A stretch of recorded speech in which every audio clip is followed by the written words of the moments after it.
Hey guys, it's Licious Kid from ClimaxCombo, and we're back with another Leaks of the Week. This is the final week for Love Live, School Idol movie extra booster that did come out on the 15th of January, and we're also continuing some Monogatari second season booster which came out last Friday on the 22nd. And this week we're continuing off with the Puyo Puyo booster, and I believe we're starting a little bit of the Puyo Puyo trial deck. So lots and lots and lots of cards shown this week, so this is probably going to be another long one. And I do apologize, this one is really late. This one is from January 12th to the 15th, so I am like 2 weeks off, but I do apologize, but I was really busy these past couple of weeks with school starting again, and I got a new job, and like I've been doing a lot of housework, so really busy these past 2 weeks. So like I said, I do apologize, but you know what? Better late than never, am I right? So this week is only 4 days. Not too sure what happened on Monday, but only 4 days this week. But still, like I said, lots and lots of cards shown this week, so it will probably be a long one. So I guess with that out of the way, let's get to it. So first of all, we got this very exciting card, 1035RR, New Semester Suruga Kambaru, Strange and Sports.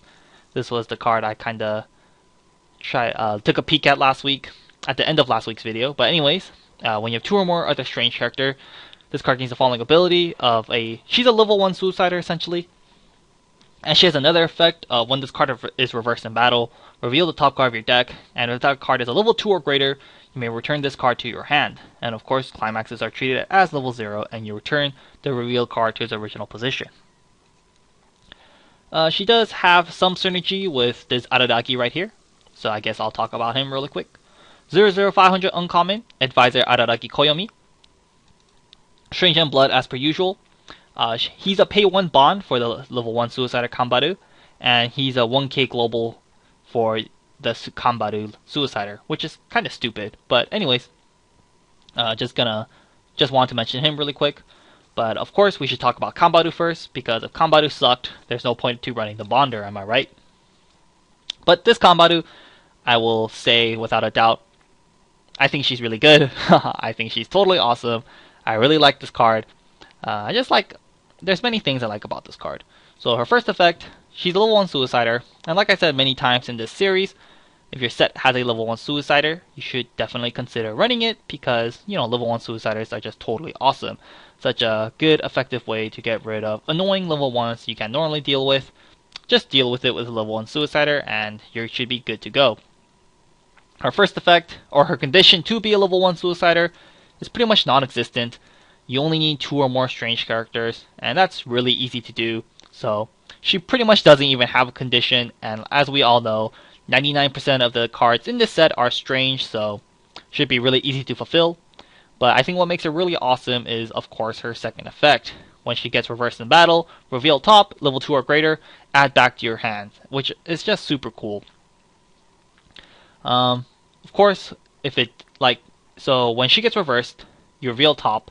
If it's not a level 2 or greater, there's no harm, no foul. She pretty much done her job. She was a level 1 Suicider, she killed something, she goes to the waiting room. You know, that's the end of that.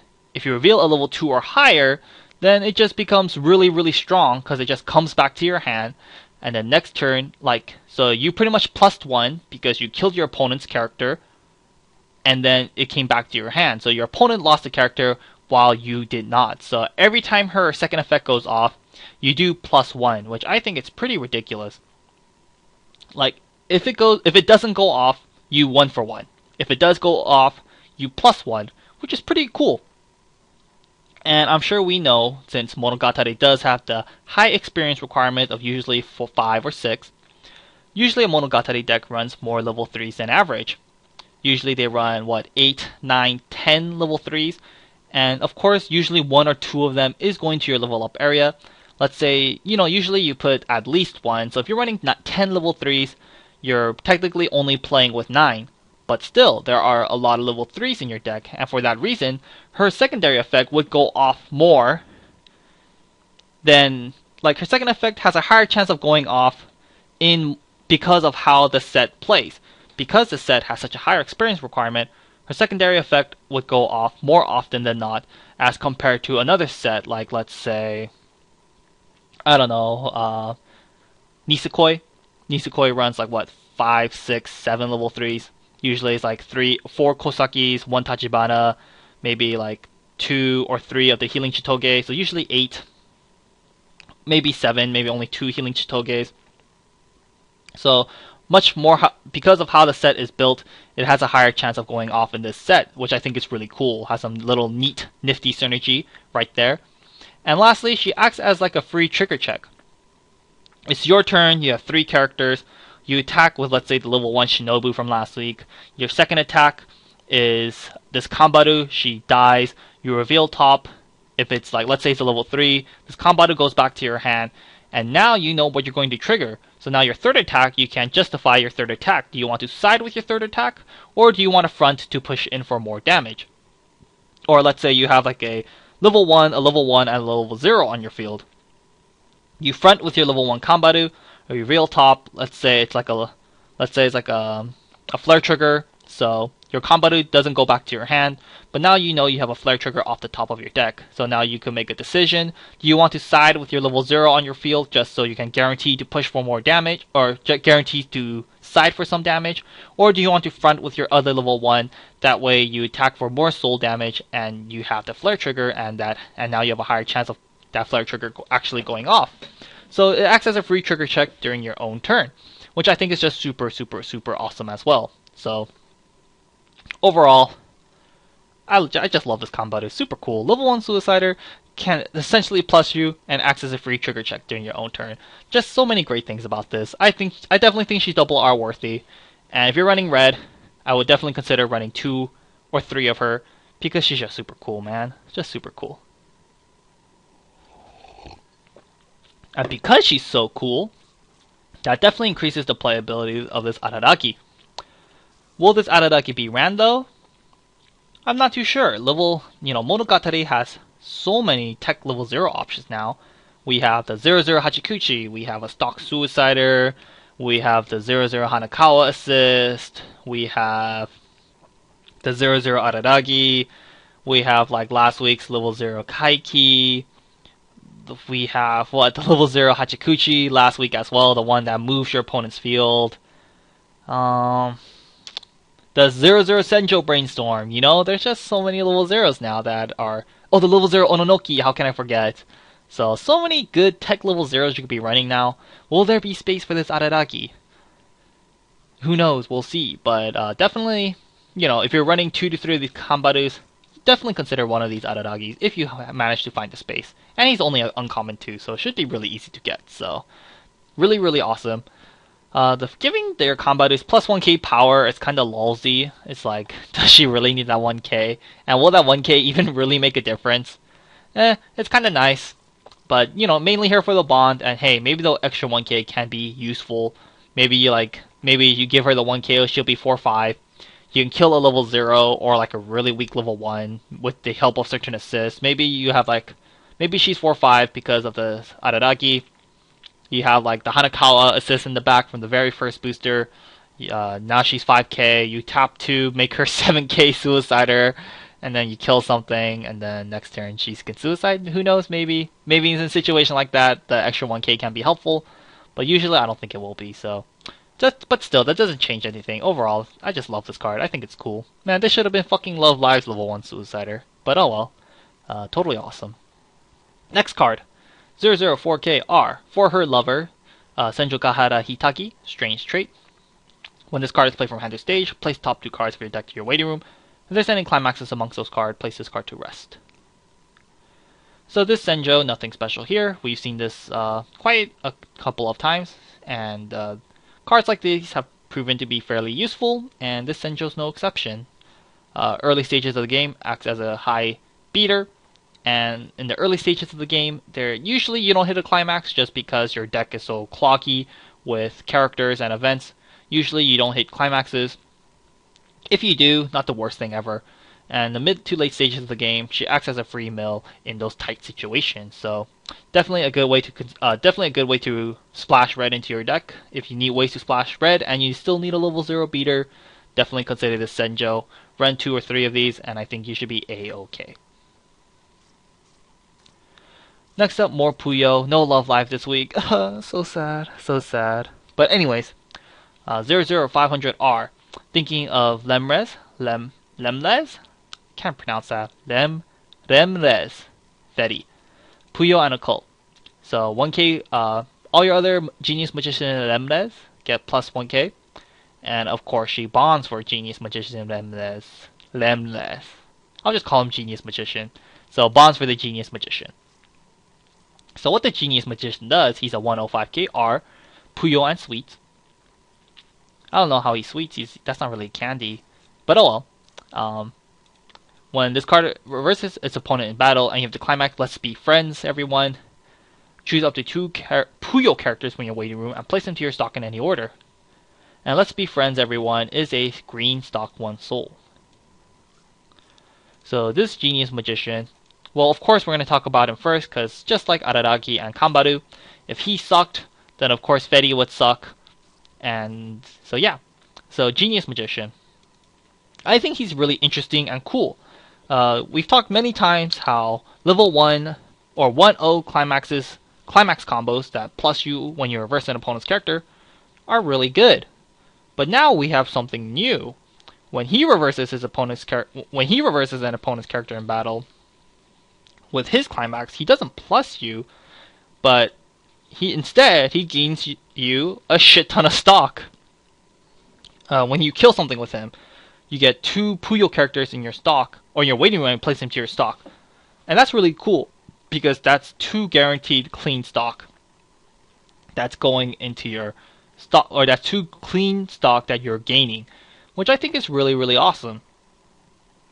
So if you have 1 Genius Magician and 2 other characters, and if you climax combo, then on that 1 turn you're actually building 6 stock, because don't forget, this is a stock 1 soul. So for example, let's say you have 2 Fettys and 1 Genius Magician. Play the stock 1 soul.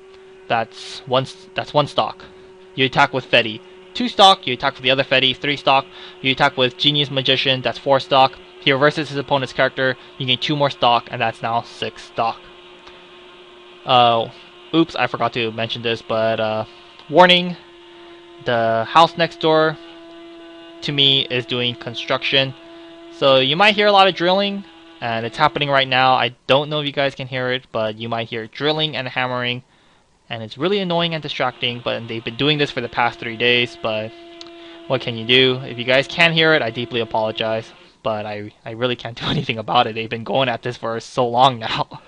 But anyways, so in 1 turn, with 1 successful Genius Magician, you get 6 stock, and I think that's totally awesome. That's double the stock you get in a normal turn. And that can be really strong, because of course that adds, more options and more plays later into the game. But if you never use that stock, that actually increases your compress by a tremendous amount, because that's 2 free compress. And if you have a ton of stock when you refresh, I'm sure we all know, then you get a ton of compress as well. And it's really cool because the 2 stock you get aren't blind, but they're clean. And last week, just like when I was talking about the Nozomi versus the Kambaru, getting guaranteed clean stock is way better than blind stock. So this Genius Magician does gain you 2 clean stock, which I think is totally awesome. Maybe we can do something, or maybe the Puyo players can do like at level 1, you spam your Genius Magician climax combos, you get a fuck ton of stock. Let's say you gain like 9 stock from this climax combo. You hit level 2, you have like 12 stock or like 15 stock. Then you clock yourself a Bachiku, and then you play level 3 Bachiku, level 3 Bachiku, level 3 Bachiku, and that's 6 stock normally. But hey, when you're building a ton of stock with the Genius Magician, using 6 stock at level 2 doesn't seem too heavy anymore, right? So I think in that regard, he's actually really cool. So maybe something like that can be really awesome. I don't think Bachiku is the greatest level 3 to play early at level 2. If they get something better, like if they get a better level 3 that can come out at level 2, maybe something similar to like the level 3 Kirito from the Gun Gale Extra Booster, not Gun Gale Extra Booster, the latest Extra Booster, the Volume 2 Extra Booster, I think that can be really cool. So, maybe we'll see down the line.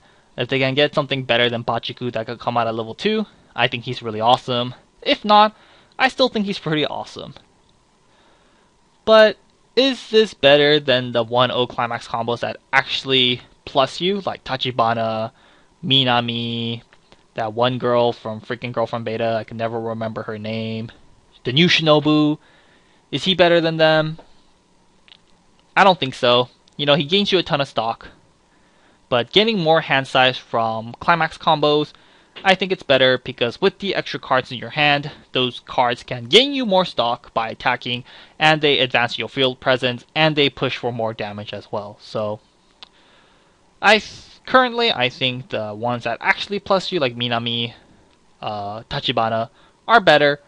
But I think he's really cool, very fitting of green to get a climax combo like this.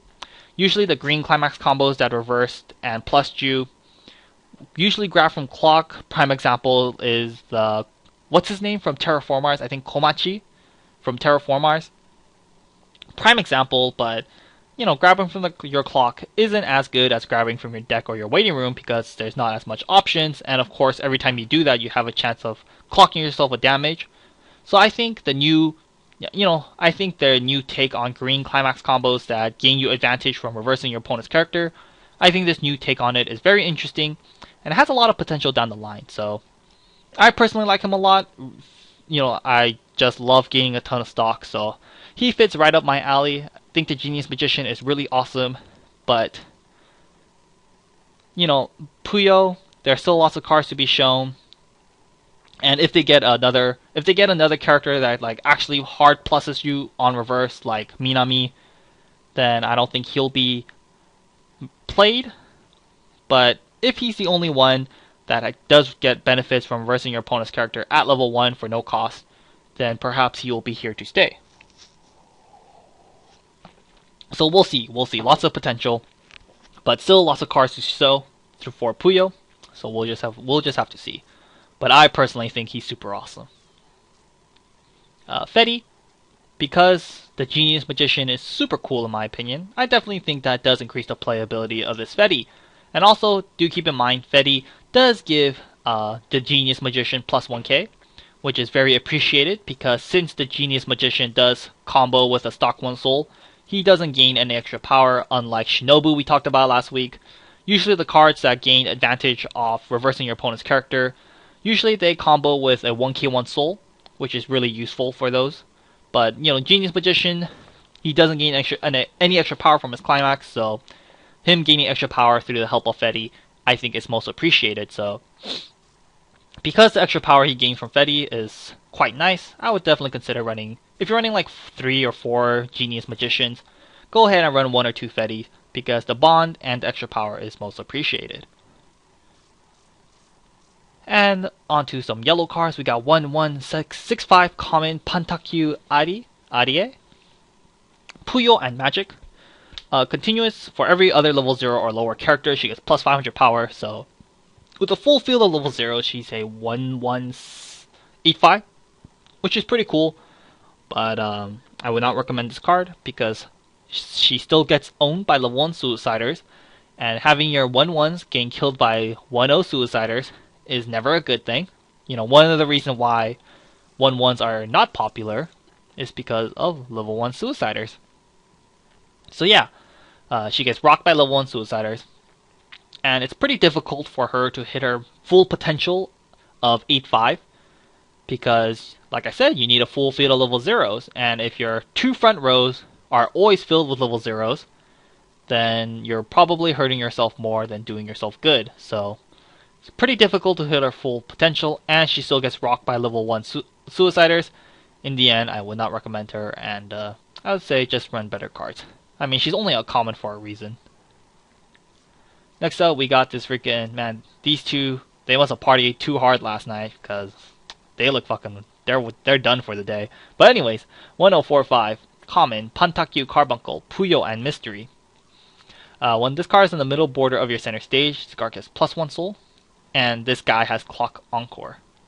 He's a guy, right? I don't know, he looks like a dude, so I'll just call him a dude. But anyways, this dude, I think he's pretty hilarious. I kinda like the idea behind this card. I think it's pretty funny, but no, I would not recommend it. He has Clock Encore, which is really cool, but he's only good in the middle border of your center stage. And even if he is on the middle border of your center stage, he's still not that good, because in the middle, he gets +1 soul. But keep in mind, he's only 4/5. So if he's in the middle, he's probably going to be forced to side. And if he's forced to side, he will deal a minimum of one soul damage before triggering, which is cool. But why side for 1 when you can front attack for 1? Because if you front attack for 1, then of course you deal that 1 damage guaranteed, but also you have a chance of killing your opponent's character. And of course, this carbuncle is only guaranteed to side 1 against a level 1. If your opponent's running a +1 level assist, or like a level 2 or level 3 in the front, in the middle, then this carbuncle doesn't do you jack shit. So, and he has Clock Encore, which is cool, but if you're constantly forced to Clock Encore him because of his 4/5 base power, then once again you're doing more harm to yourself than good. And also, if you have multiple carbuncles on the field and or in your hand, then it hurts you more as well, because the other carbuncles are dead, because he's only good if he's in the middle. So, lots of factors that make this card terrible, but I think he's hilarious, so he's funny as hell, but don't run it. And that's it for Monday. 21 minutes for Monday, goddamn. Anyways, next day, we got Love Live. So next up, we got this 1025 double R. We Are Single Light Minami Kotori. Music trait. So, first effect, level 1 Suicider. Second effect is an act ability. Pay 1, discard a climax from your hand to your waiting room. Choose 1 character from your waiting room and return it to your hand. So this Kotori. Pretty stupid. I mean, it's like, I'm really mad about this card because of this. Not this Tsukihi. Or not Tsuki, not this Karen, but because of this. Where is she? Let me find her.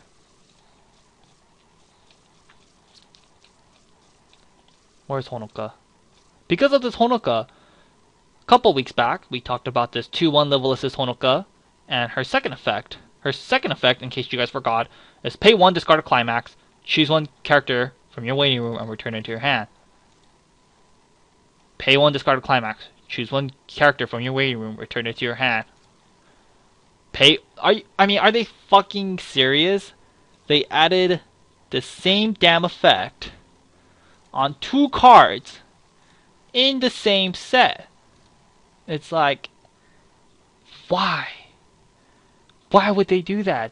Are they just fucking lazy as hell at Bushiroad? Or do they just not like Love Live? It's like, oh, come the fuck on. It's like, first of all, Kotori already has a level 1 Suicider from the very first booster. And yes, her second effect was pretty much abysmal, or not even a secondary effect, because nobody ran that damn climax combo. But, and so like, yeah, now we have a new level 1 Suicider with a secondary ability that's actually useful in certain stages of the game, or can be useful in like a lot of situations, which is nice. But it's just like, come on, this Honoka already had this effect, so why give 2 cards with the exact same effect in the goddamn same booster? Like, why couldn't they just make the Honoka have a different second effect? Or why not just give Kotori a different second effect? It's like, did they really need to have the same fucking effect? So, whatever, I'm just really mad about that, but what can you do? I don't work for Bushiroad. So they can be stupid and make stupid shit like this. But oh well. In the end, this card, it's solid. It's a level 1 Suicider, and like I said with Kambaru, level 1 Suiciders are really good, so this Kotori is no exception. And like I said with Honoka, her second effect is actually pretty useful and can be nice in certain stages of the game, and this Kotori is no exception. You can pay 1, discard a climax, and you salvage a music character.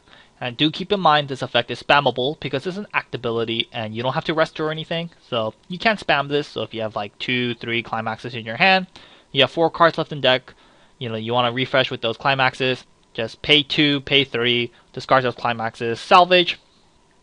So it can be pretty nice in that regard. So yeah, she's very useful. Or, not very useful, she's okay, but I'm still a little irked that she has the exact same effect as this Honoka. Like, that makes playing this Honoka a lot less valuable, or like a lot less enticing to play this Honoka, because if you're running red, you might as well be running 2 or 3 of these Kotoris. So it's like, do you really need a level assist that does the exact same effect as something you're already running 2 or 3 copies of? I don't really think so.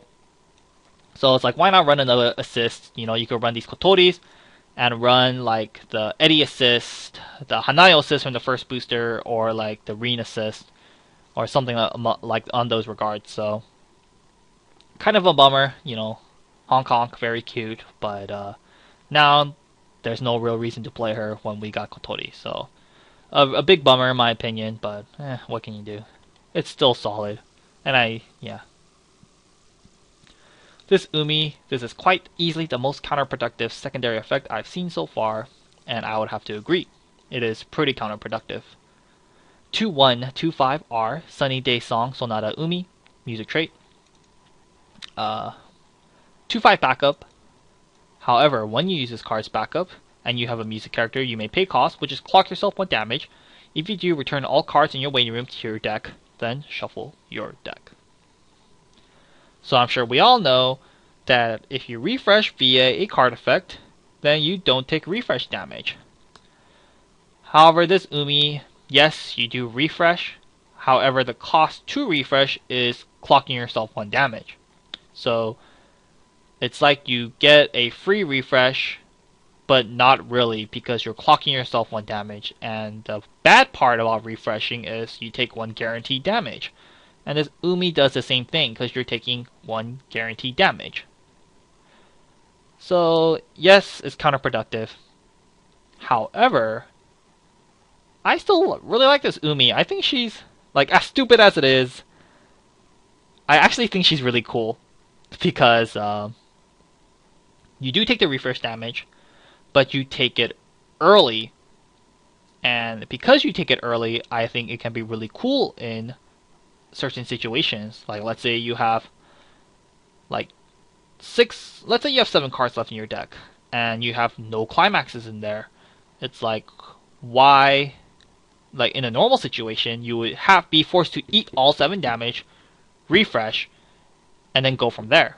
But with this Umi in your hand, if you have 7 cards left in your deck and there's no climaxes, your opponent attacks, you pay 1, clock yourself, and since you clock yourself now, and you know you have no climaxes left in your deck, the damage you take is not a climax, and then you refresh, and now you have a healthy deck that can have a potential of canceling damage, which I think is totally awesome. In a normal situation, you would probably die or be taking a lot of damage. But with this Umi, you take the refresh damage early, and you know you're not going to take a climax as your refresh damage, and you will not eat the 7 damage, but now you have a chance of canceling now. Which I think is super, super awesome. So, you know, I think that's a prime example of how useful she can be. So, what else? Like, that is like the dream, like, you know, her saving your life in that regard. Of course, she's not always going to be useful.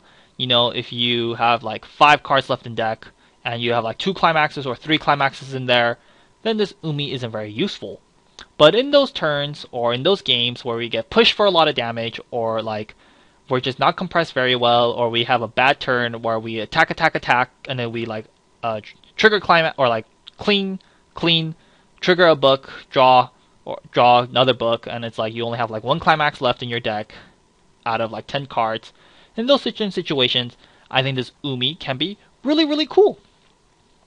So, yeah, I think she's a cool Tech 1 card. You know, I don't think she'll be useful every game. I think she's useful in like maybe 1 out of 3 games, 1 out of 5 games. I think she can be really useful and be a real lifesaver. So, I would consider Teching 1. You know, I definitely think this card needs some playtesting. But I really, really think she can save your life in certain situations. You know, she can help you take refresh damage early, and she can help you guarantee that the refresh damage you're taking is not a climax. Because when you take a refresh damage with a climax, it just hurts a lot, and it can really hurt your game plan. But, this Umi can help solve that problem. So, yeah, she's kind of stupid. I have to agree that her effect is very counterproductive. I easily agree with that. But I still think she's really cool. So, I would consider running 1. Run no more. Don't run 2. But if you want to try this card, I would only consider running 1 of these. And of course, you don't even have to run 1 of these at all. You could just run 0, and I think you could be okay. Oh, I almost forgot waifu review. It's been a while since I've done this. But anyways, Kotori. Like I said, kind of dumb. And it's kind of sad because the last level 1 Suicider was a Kotori.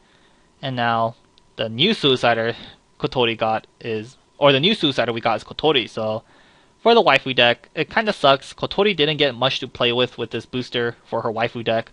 Like last week, we saw her terrible assist. And this week, we have a level 1 Suicider for Kotori, which is awesome.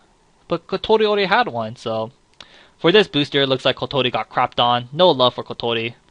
Kotori doesn't receive much love in the anime anyways. I have a friend who likes Kotori a lot. Gets pretty mad since Kotori doesn't get much screen time. But, I mean, what can you do? Like I said, she's a step above from the last Suicider. So in your Kotori waifu deck, if you're not running the Climax combo, then go ahead and run this one. If you are running the Climax combo, then I guess keep the old one. But still, I would definitely recommend this one for your Kotori waifu decks. I don't think Kotori has an easy way to discard Climaxes, does she? I mean, she does have the Searcher from the very first booster, so I guess in that regard it's okay. But, why not add this one to help out? So go ahead and run 2 or 3 of these in your Kotori waifu decks. Umi, this card doesn't really count for your waifu deck. A Tech 1, and for the waifu deck, same thing. Tech 1 or Tech none. And yeah, I think that's it. Next up, we have 2/7K common, Nadeko's classmate, Araragi Tsukihi, Strange and Wafuku. When your other Strange character declares an attack, she gets plus 1500 power. So when your other 2 character attacks, she'll be a 2/10K with 2 soul. Keep in mind she has 2 soul. And lastly, she's a change. During the start of your Encore phase, if this card is in rest, you may pay cost, which is just putting her to waiting room. If you do, choose 1 Undying Oddity Araragi Tsukihi from your waiting room and place it onto the original border of this card. I'm not too sure if you guys remember this, but Undying Oddity Araragi Tsukihi is her previous level 3 from Nissan Monogatari. 3/10K. This ability can be activated once per turn. When this card is reversed in battle, rest this. So pretty much she never dies. Unless she gets like double attacked. But usually she never dies. Very fitting of Tsukihi. So pretty cool. This Tsukihi did not have a changer in the past. So before you could only play her at level 3. But now you can play her early and for a relatively cheap cost. Because keep in mind, her old level 3 was a 3/3. But now you could change into her at level 2 for only 2 costs, which is really cool. And she can, and so of course she needs to be at rest at the beginning of your Encore phase. So if she gets reversed, and it's the start of your Encore phase, you can't Encore her and then change because you already missed timing. So of course you want to keep her alive. And so the extra power she gains from her first effect can help her in that regard. You attack with the other 2, you attack with her, she's 10k. Kind of imposing at level 2. You can definitely kill most level 1s. And if you do, you change into level 3, which can really help you out at level 2. Because, like I said, she freaking never dies but if she gets wind triggered, then if she gets bounced, then you can cry. Which can happen, with the new Puyo booster, the new level 3 Arie, very scary. 4 wind triggers, probably going to be ran. And of course, 2 level darkness, very menacing right now. Runs 4 wind triggers, so in those matchups, you probably don't want to change, or even play this Araragi Tsukihi. But still, if you're not playing up against a deck with bounce, then she can be really cool. But still, in the end, I think she's pretty cool. Kinda cool that this booster is giving spoilers. Pretty awesome that this set is giving the Fire Sisters some love, and they're giving them some love with the old cards, like the Karen. She helps out the old Karen change, and now she can also now she helps boost the 2-2 as well, and the 3-3 as well. Oops, kind of a shame that the Karen's change cost doesn't pay 1. Like if Tsukihi was like a 2-1, and then her Encore phase change requires you to pay 1 or 2.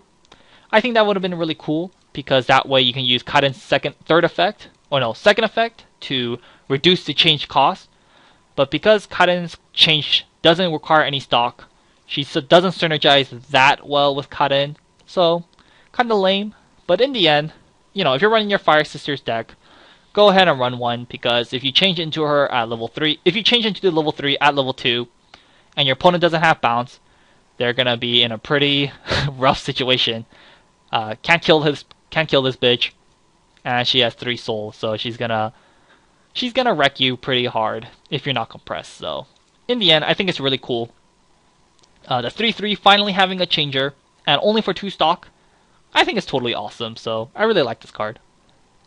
And it's only a common too, so cool.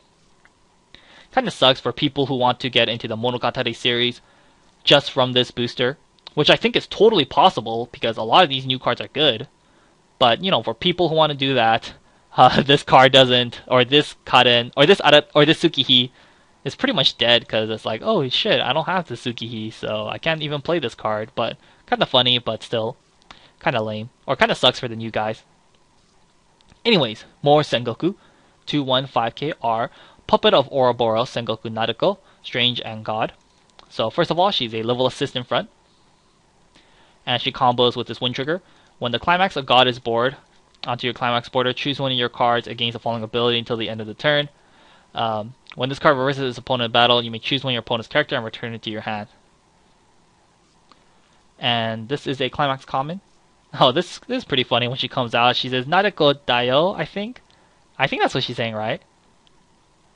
I see the Daio, so I think she's saying that. But pretty funny and cute when she comes out. But anyways, I think this card is fairly cool. First of all, her being a level assist is quite nice.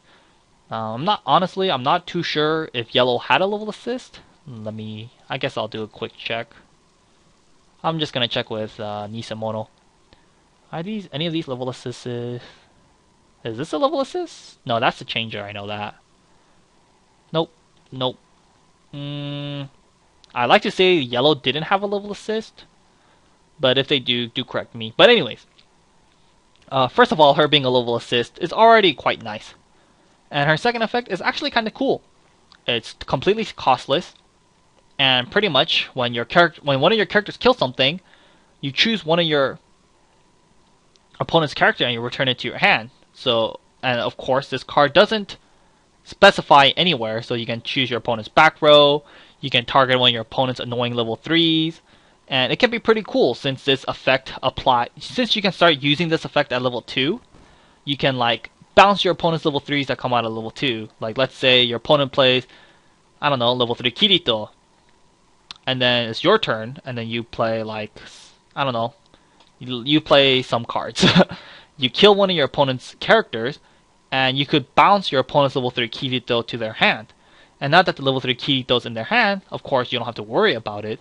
But also now, like, they might miss the timing, because now they might have more than 2 climaxes in their waiting room, and now they miss the timing to play the level 3 Kirito again from their hand. And so now you don't have to deal with the level 3 Kirito until it's actually level 3, but at level 3, the level 3 Kirito is pretty lackluster. So in that regard, I think it's pretty cool. It's really cool how you can put your opponent's level 3s back into their hand at level 2, and if you do, you might force them to miss the timing on playing that level 3 again next turn, and so that way their level 2 game plan is ruined. And I think that's really awesome. This combo isn't as useful against something that has a really easy condition to come out at level 2. Prime example, level 3 Kozaki. You only need 2 Pendants of Promise in your memory, and once you accomplish that, then, it's pretty much locked in for the rest of the game. So again, something like level 3 Kozaki, it's not as good, because they could just play it again next turn, and if they do, they get another search. But that does kill their stock, so, in that regard, it's good. So in the end, I think it's a pretty cool Climax combo. Against certain matchups, you can really ruin their level 2 game plan by forcing them to miss timing, by bouncing it and then messing around with them.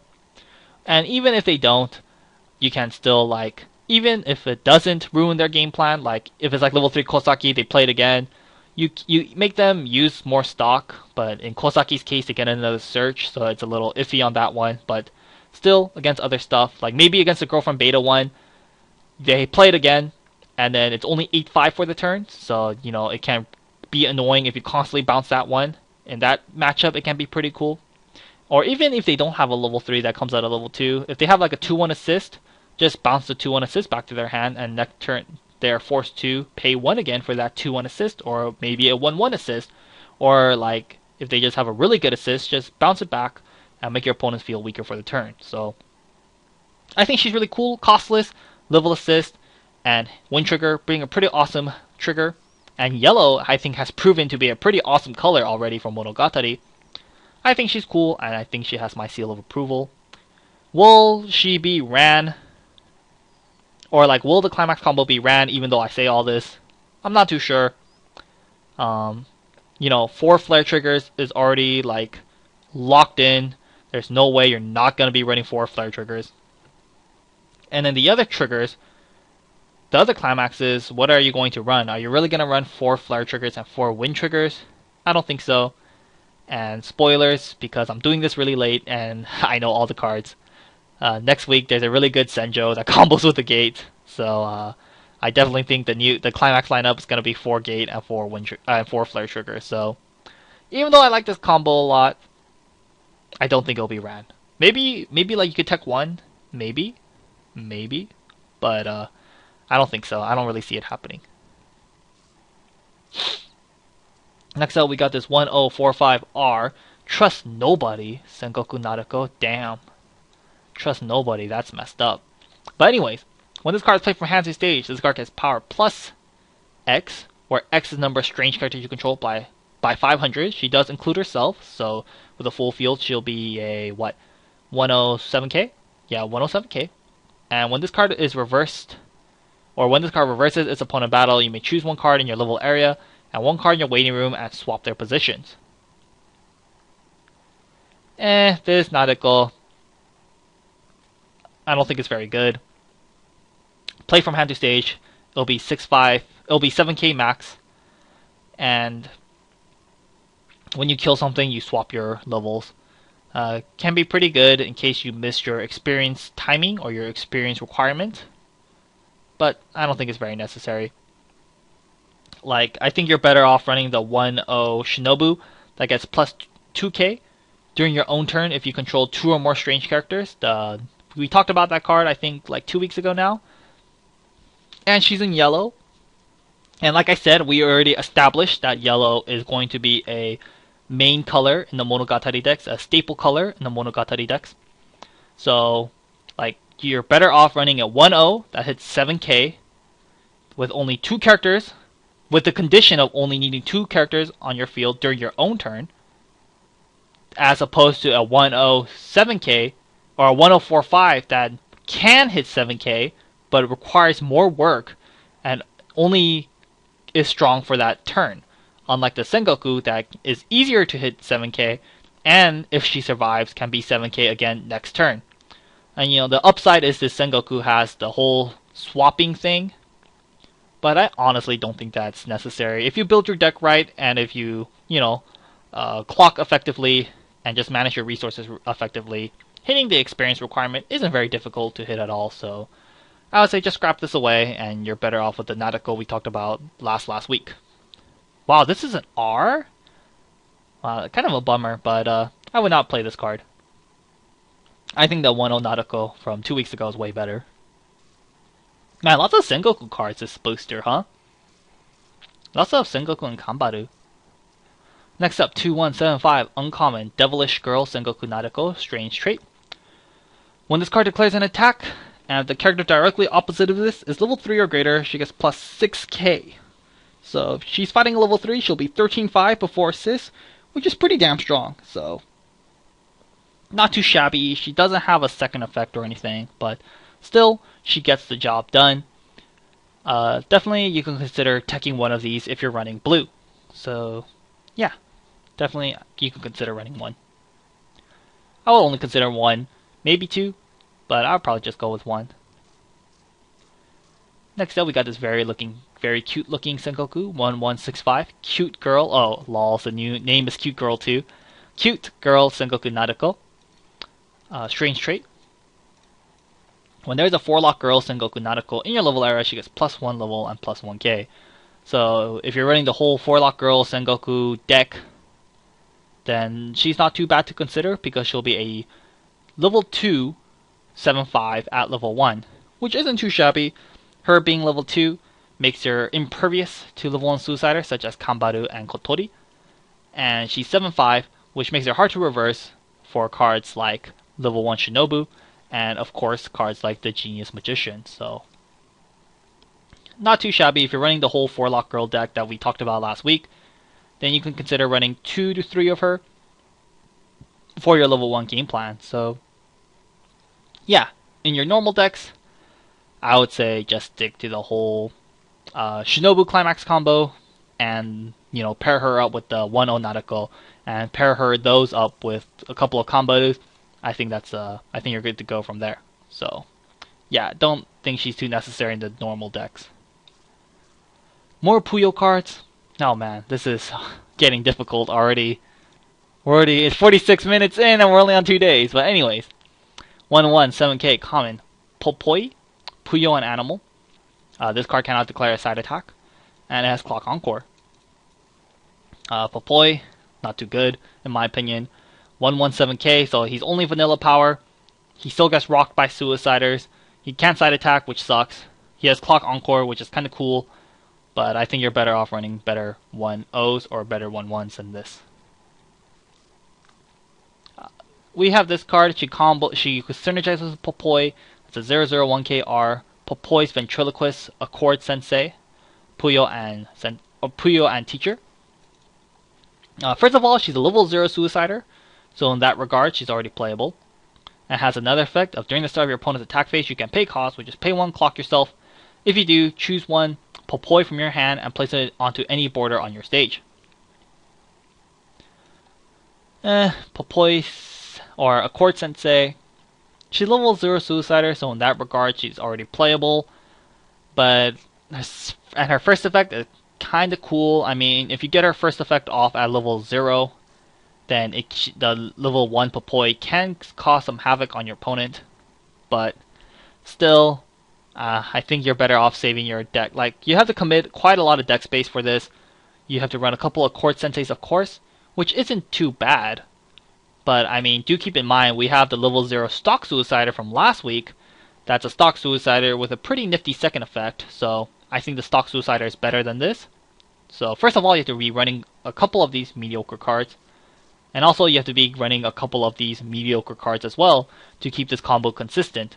If you don't get this combo off at level 1, then it's pretty or if you don't get this combo off at level 0, it's really bad. But to make it consistent at level 0, you gotta run a lot of these, and I think you're hurting your deck more than helping it out at that point, so I wouldn't really consider any of these. Maybe a Court Sensei for the fact she's level 0 Suicider, but I honestly think the level 0 Stock Suicider we saw last week is better, so I would say stick to him instead. Next up, we have this 1-1-4K-R, Training for the Sake of Beauty and Victory Rafine, Puyo and Lady. First effect, all your Puyo characters run this get power plus X, where X is the number of characters you control, multiplied by 500. I believe this is a level assist, if I recall correctly.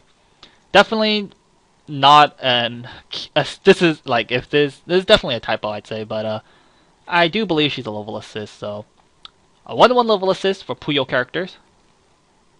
With a pretty nifty, and her second effect is kind of nifty.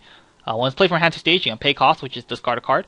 If you do, look at top 4 cards of your deck, choose up to 1 Puyo character amongst them, show it to your opponent, add it to your hand, then discard any remaining cards to your waiting room. So, not too shabby. Level assist, and we haven't, the only other assist we've seen so far is the 2-1 assist that makes your characters not hex, or makes them hex proof. And this girl, which is the whole discard a card, check top 4, which is very nice. So this card is solid. It's a level assist in front, which makes her playable already. And when it's played from hand to stage, you get the nice effect of discarding and checking top 4, which is always a good effect. So, which one is better? I think could be player's preference or just how the set goes further in the end. But I do think the assist we saw last week, the 2-1 that gives 1k and gives them hexproof, I think that one's better because of the hexproof. Hexproof, I think it's fairly valuable nowadays, especially when you pair it up with their game ender, which is the Arie, the one that is like Golden Darkness. I think because of how it could synergize with the Arie, I do think the assist we talked about last week is better, solely for the hexproof. But this Raffine is solid as well. I could be wrong, but maybe this Raffine will be like the assist of choice for the later stages of the game. But I personally think the one we talked about last week is better because the hexproof is so good as the game goes on, as more sets come out and more sets are getting anti-damage. Hexproof just becomes more and more valuable. So I do think the hexproof assist is better. But still, fairly solid card. 004K. Wow, this is a double R? Great Victory Arie. Really, this is a double R. Holy shit. Anyways, when it's played from hand to stage, place top 2 cards of your deck to the waiting room. If there is any climaxes amongst those cards, place this card to rest. Oh my god, this is a double R. What a... Holy shit, this is a double R. This is the worst double R in existence. But anyways, whatever. Well, just like Senjo. Same thing with Arie. No exception. Great card, all stages of the game, early game, strong beater, mid to late game, free mill. Usually these type of cards are only in R, like this one and the Maki from right here. Usually they're R's, but oddly enough, see, R. Oddly enough, this one's a double R. Damn, this is terrible. If you're buying Puyo boxes and all you pull are these Great Victories Arie for your yellow double R's, I cry for you because I would kill myself if I pulled these in my boxes instead of the double R level 3, because that double R level 3 is such a powerhouse. Oh well. Man, that's hilarious. Anyways. Oh, also, this 1-1 assist might be kind of cool because of like the Minotaurus we saw last week, though, since he could come out at level 0. Having the 2-1 backed up by a 1-1 assist. OP. No, I'm just kidding, but just want to mention that. Anyways, 1-0, 2k uncommon, the strongest beautiful girl, Draco Centaurus. It's a 1k backup, and when you use this backup and you have a Puyo character, choose one of your battling character, plus 1k. So, 2k backup for Puyo characters. And, I'm sure we all know this, but if your set has a 2k no cost backup at level 1, run it, because it's OP. OP, so run it. Man, why couldn't Love Live get this? Love Live needs a high power level 1 backup. That's not the Smile Push-Up backup. Give Love Live a 2k backup, please, Bushiroad.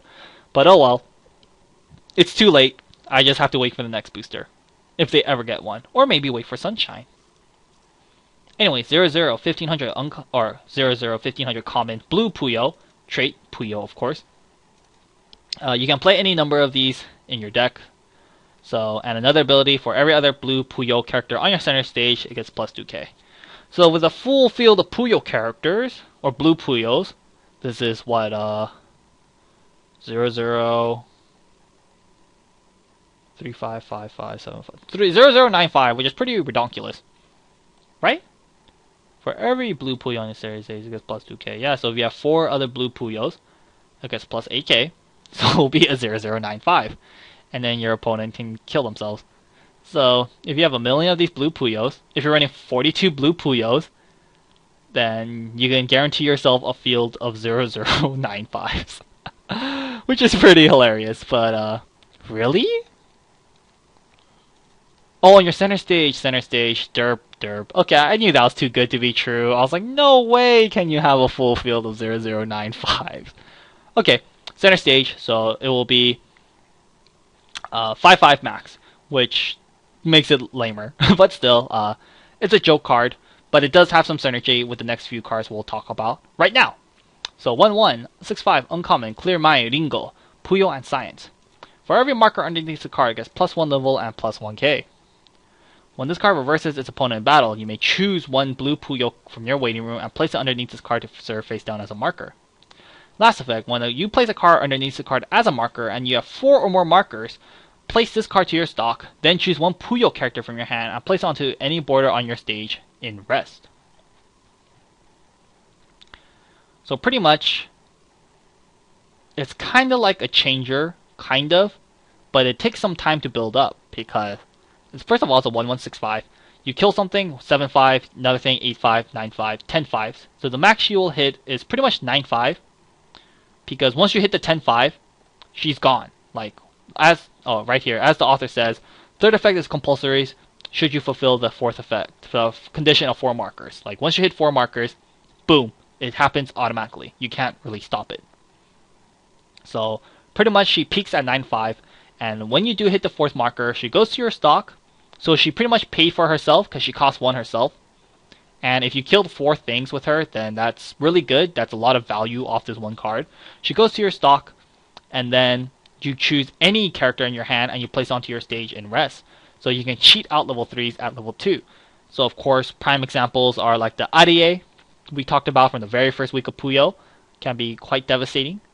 Or if you like, you could bring out the level 3 Ringo that we talked about last week. Or even the level 3 Bachiku. Bachiku, not as cool because Bachiku can already come out of level 2, but you know, we don't have many level 3s to talk about right now, so just some prime examples you can bring out. But still, not a big fan of this card. 1/1/6/5. If she doesn't gain any markers, or if she gets bounced, then it can push you back far behind. For her to work, you need to have Puyos in your blue Puyos in your waiting room. And as we can see, blue Puyo is like a gimmicky card. So you're hurting your deck running this gimmicky card just to make this somewhat situationally decent card work.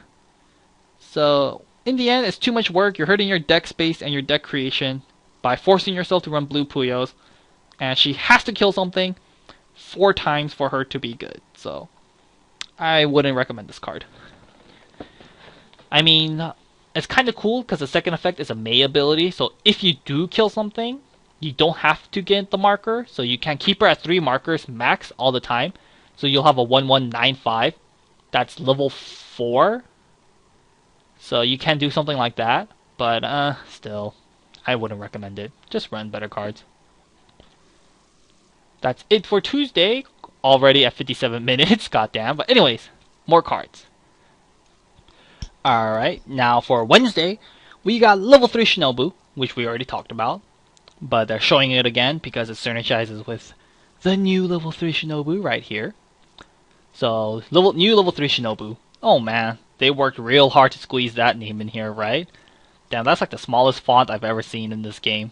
It's like Yu-Gi-Oh status. Those new Yu-Gi-Oh cards, the print is so small on that tiny ass card. When I saw my friend's cards, I was like, what the shit? It's like reading an essay. But anyways, 3/2, 10k, uncommon, a slight compromise, kiss shot, or Acerola, Orion, Heart Underblade, Strange and Blood. So when this card is played from hand to stage, search your deck for up to 1 strange character, show the opponent, add it to your hand, then shuffle your deck. Another effect, it's an act ability. You can place 2 of your other characters to rest.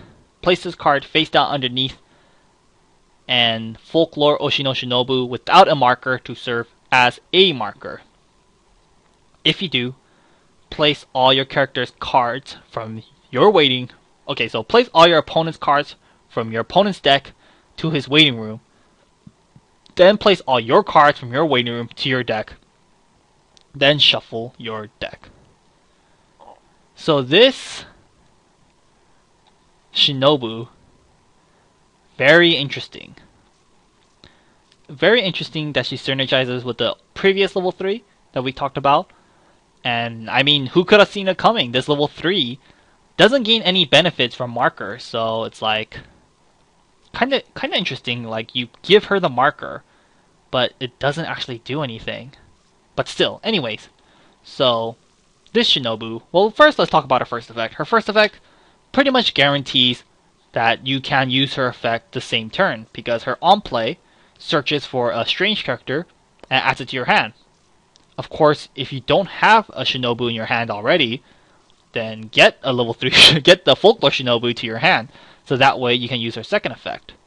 So her second effect, I think it's really interesting, and it's actually really cool. You tap 2, and then you put her underneath as a marker.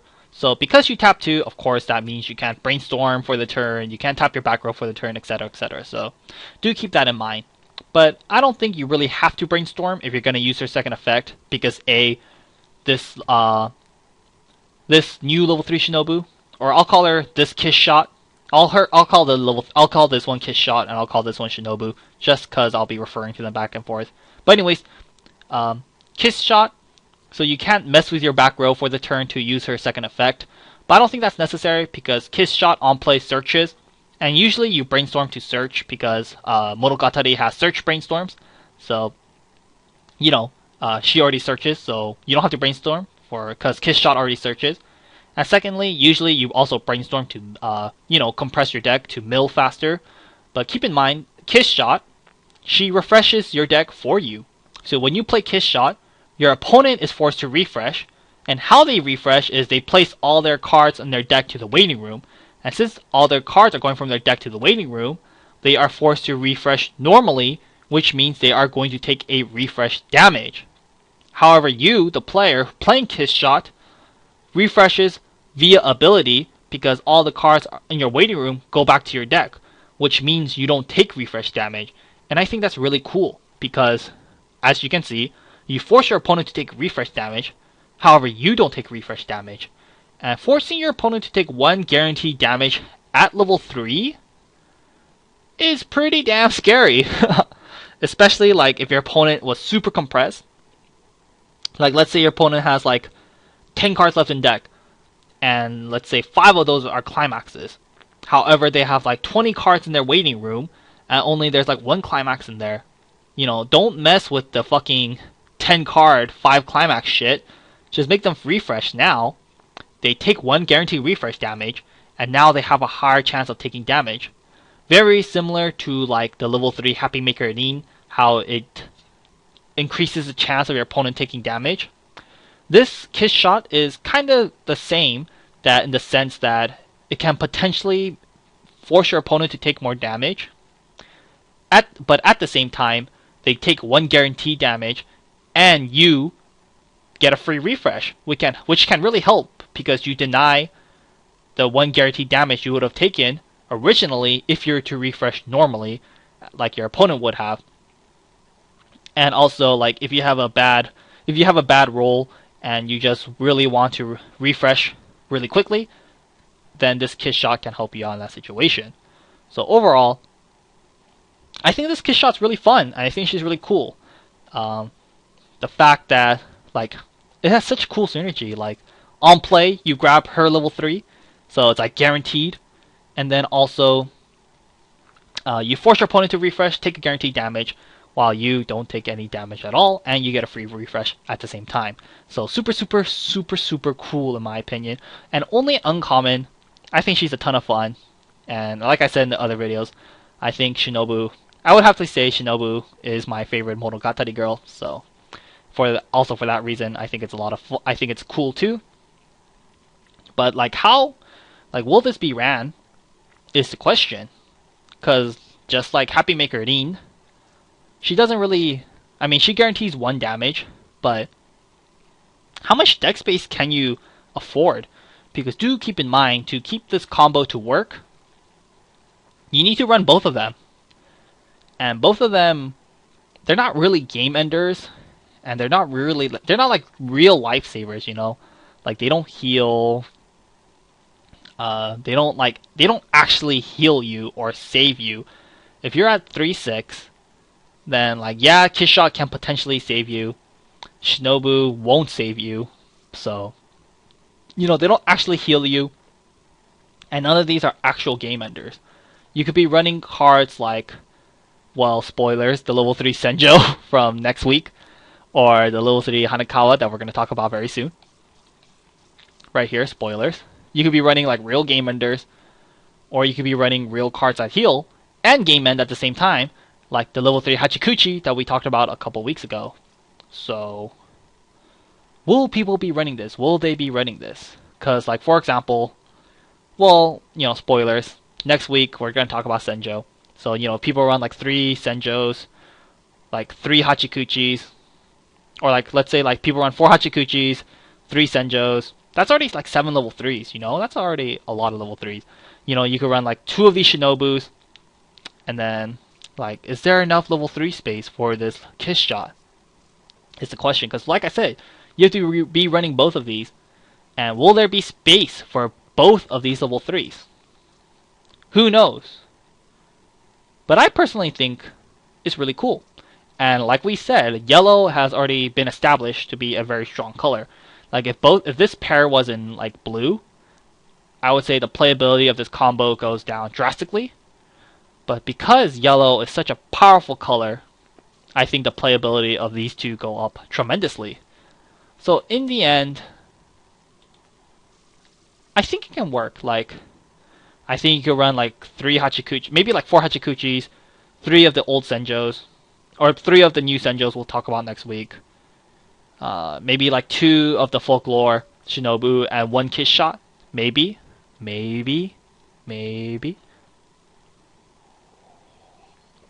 I don't know, we'll see, but definitely this combo does require a little work and a little like decks create, like you gotta sacrifice a little bit in your deck to get these two to work.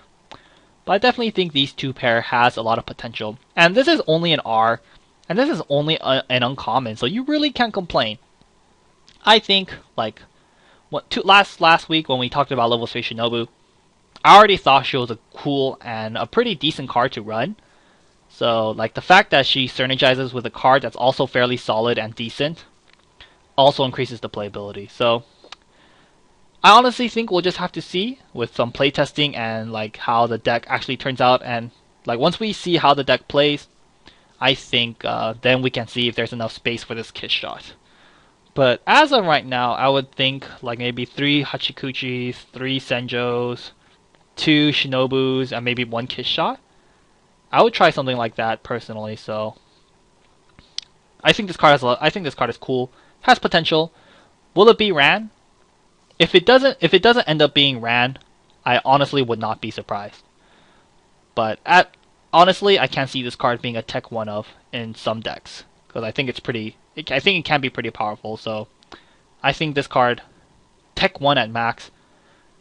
Will people play 2 of these? I really don't think so. But like, I think I can see people running one. Like, if you're running 3 of these Shinobu, 2 or 3 of these Shinobus, I definitely think considering one of these Kiss Shots can be cool. So, we'll see, but I do think it has potential. Next up, 22 AK comment. Surrendering to someone's will, Ononoki Yotsugi, strange and dull. When the climax, a pandemonic decision is placed on your climax border, and this card is in your center stage, you can pay cost, which is pay 1, discard a card. If you do, search your deck for 1 Shinobu in its name and 1 Mayoya in its name. Show it to your opponent, add it to your hand, shuffle your deck. This card gets plus 1k till the end of the turn. Another effect, when your other strange characters are front attack, you can pay cost, which is centered to waiting room. If you do, choose 1 battling character, it gets plus 4k power till the end of the turn. And a pandemonic decision, we talked about this last week, but it is a stock 1 soul. Very cute climax. I really like the art on this. Maybe we take out Ononoki right here. Because like I said, I don't like Ononoki. It's just adorable right here. And the bag. The bag is awesome. But I don't like Ononoki. Anyways, this climax combo, I do not recommend. First of all, Ononoki being a 2/2 8k. Very, very low power. And for quite a hefty amount of stock too. Her climax combo is like not that good either. It's essentially free because the stock 1 soul gains you a stock, and the cost for her climax combo is to pay 1. But so it's free essentially, but you don't plus either in hand size because the stock 1 soul you lose 1 hand size, and discarding a card for cost for this Ononoki is also like, so you lose 2 cards in your hand playing this combo, but you get 2 cards out of it, so you don't plus.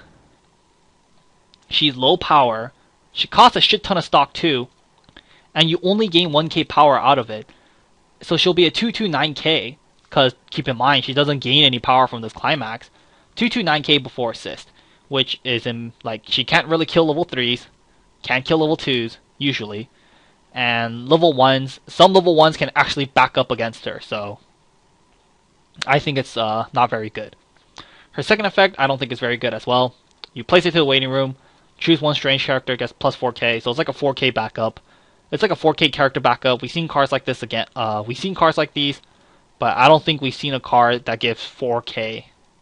So I think like that's kind of cool, but still not worth it because she's a 2/2 in the end. So her, like, it's just too expensive for very little merit. I think you're better off running better climax combos than this. So don't run it. Just run better stuff. Man, blue not getting a lot of love in this booster. Maybe like the best blue cards we've seen are like, well, Sengoku is getting a lot of cool blue cards, but it seems like the really powerful cards are in yellow and red. More Puyo 0025 double R in a mysterious dream with Ingo, Puyo and Science. During the start of your attack phase, place a top card of your deck to the waiting room. If that card is a Puyo character, move this card to the empty border on your center stage. So level 0 runner, you know, your set got a runner, run it. She's your typical runner. Start your opponent's attack phase, mill top. If it's a character, run. Lots of sets have these. If your set has it, it's pretty much staple. Love Live has it. Sword Art Online has it. Cinderella Girls, they got it. So, you know, this one no exception. Run 4, run 3, call it a day, and you're good to go. Sinful Gear, almost forgot. And much more, just can't think of them. 00500 uncommon, Ringo's childhood friend, Maguro. Puyo and Kendama. So when there are 2 or more markers underneath the card, this card gains the following ability. This card gets auto, assist in front. It becomes a 1k in front assist, which is pretty nifty. Next effect, when it's played from hand to stage, place the top 3 cards of your deck to the waiting room. Lastly, when there are 1 or few markers underneath the card, you may place, or I'm sorry, it's an act ability, you place him to rest. Then if there's 1 or fewer markers underneath this card, you place 1 blue Puyo from your waiting room and place it underneath the card face down to serve as a marker. Wait, how do you get more markers on him? Because when there are 2 or more markers, he gains the ability. But if there's 1 or fewer markers, then you get the marker from this. Huh. How do you get more markers under this guy? Wait, if there are 2 or more markers under him, he gets 1k assist. When there are 1 or fewer markers underneath this card. Huh. I'm not too sure how to get more markers with this guy, right? Because he needs 2 markers. But this one only works if he has 1 or fewer. Oh, I'm sorry, I'm stupid. It works. I'm stupid. Anyways, this guy, he synergizes with the blue Puyo. Right here, the pretty stupid card we talked about yesterday. So next, more cards synergize with the blue Puyo. If you have 2 markers under him, he becomes a 1k in front assist, which is pretty strong. Like, holy crap, 1k at level 0, pretty ridiculous. His second effect is quite nice, the mill 3 on play. Like I said many times, mill 3 on play, very good. I'm not gonna go over it again, so just keep it at that, because this video is already really long. And lastly, pretty much, if you have no markers, put him to rest. Choose a blue Puyo from your waiting room, put it underneath him as a marker. Next turn, tap him, put a blue Puyo underneath him, put a blue Puyo in your waiting room, put it underneath him as a marker, and then you're good to go. But once again, keep in mind, the blue Puyo is a pretty crappy card. But some cool stuff you can do with him is you can play him, mill 3. If you hit a blue Puyo, cool, tap, and then get the blue Puyo and put him underneath him as a marker. Which can be cool in that regard. But still, I don't really recommend him, just because once again, you have to be running the mediocre blue Puyo card. And also, he gets wrecked by Wind Trigger. If your opponent's playing Wind Trigger, then pretty much it's going to be really hard to get those 2. It's going to be hard to keep the 2 markers underneath Makuro for like a long time. And so you would probably get wrecked. So in the end, I don't recommend him just because he synergizes with like the blue Puyo. and running many blue Puyos would hurt your deck synergy as a whole. So just run better cards in my opinion. She's an interesting card though, but I think you're better off with other cards. Next up, more cards that synergize with the blue Puyo. 2/1 AK uncommon Icolo, Puyo and Mystery. For every marker underneath this card, it gets plus 1500 power. Second effect, when this card reverses its opponent in battle, and there are 4 more markers underneath this card, place all markers underneath this card to your waiting room, and place the battling character to his owner's clock. Lastly, how I gain this marker is place one other blue Puyo character from your stage to the bottom of this card to serve as a marker, and he gets plus 1 soul for the turn. Icolo, I don't really recommend because you're minusing yourself every time you do so. Well, first of all, he synergizes with the blue Puyo. And like I said, I don't really recommend these cards that synergize with the blue Puyo. So like, let's say you make a blue Puyo deck, you have Icolo, you have a blue Puyo on your field, you put it underneath Icolo as a marker, so you're minusing yourself 1 at this point because you're losing a card on your field to serve as a marker. He gets plus 15, so he's a 2/2/9/5. So let's say you have 3 markers underneath him. Don't put 4 or more because you're going to lose them all. Unless you want to clock shoot. But let's say you have, with 1 marker, he's a 9/5. With 2, he's an 11k. With 3, he's a 12/5. With 4, he's what? 14. Right? Plus 6k. Yeah, 14k. And it keeps going on and on and on. And he gets a ton of soul with more markers, and he has a ton of power, and with 4 or more he becomes a clock shooter, which is kind of cool. But still, he's for your blue Puyo deck. I would say if you want to make a blue Puyo deck, which seems to be quite plausible with Icolo, Makuro, the blue Puyo himself, Clear Mayoringo, and the next card we'll see right here. So, if you want to make a blue Puyo deck, go for it, but for your serious decks, just don't, run better cards. 3/0 uncommon Ojama Puyo, so it's like Ojama Trio from Yu-Gi-Oh! Oh, there's even Ojama Blue in Yu-Gi-Oh! Right? No, Ojama Yellow, Ojama Green. Is it Ojama Black or Ojama Blue? I don't remember. Anyways, you may choose 4 Puyo characters. Oh, I'm sorry, you may choose 4 blue Puyos from your hand and discard them to your waiting room. If you do, place up to 2 cards from the top of your opponent's deck to his waiting room. Then choose 8 cards from your opponent's waiting room and return them to the deck, and your opponent shuffles his deck. So I think this card is pretty hilarious. You play the event, you discard 4 blue Puyos from your hand, which is crazy because you're losing 5 hand size, 1 for the event, and 4 for the other blue Puyos, so 5 cards.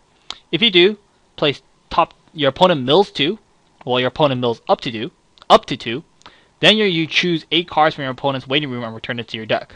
So, the top 2 that you put to your opponent's waiting room, if those are climaxes, then it can be really devastating. Then you choose choose 8 cards, put it back to your opponent's deck. Obviously, you choose 8 characters. So pretty much this event makes it so your opponent has a higher chance of taking damage, and in this case, 8 damage because you're returning 8 characters back into their deck, which can be pretty devastating. But like I said with like what I say with Happy Maker Rin, what I said with Kiss Shot, this event or these type of abilities don't guarantee damage. They just increase the chance that your opponent will take damage. So obviously this card is for your blue Puyo deck, because as you can see, you need to discard 4 blue Puyos. So you're going to need a shit ton of blue Puyos to make this consistent. So obviously this is for your blue Puyo deck. If you want to make a blue Puyo deck, then I do think this card will be making it into your deck because it's pretty hilarious, and I think it's a lot of fun. So if you want to make a blue Puyo deck, go for it. And if you are, run a couple of these Ojama Puyos because I think it's pretty funny, and it can actually be really devastating.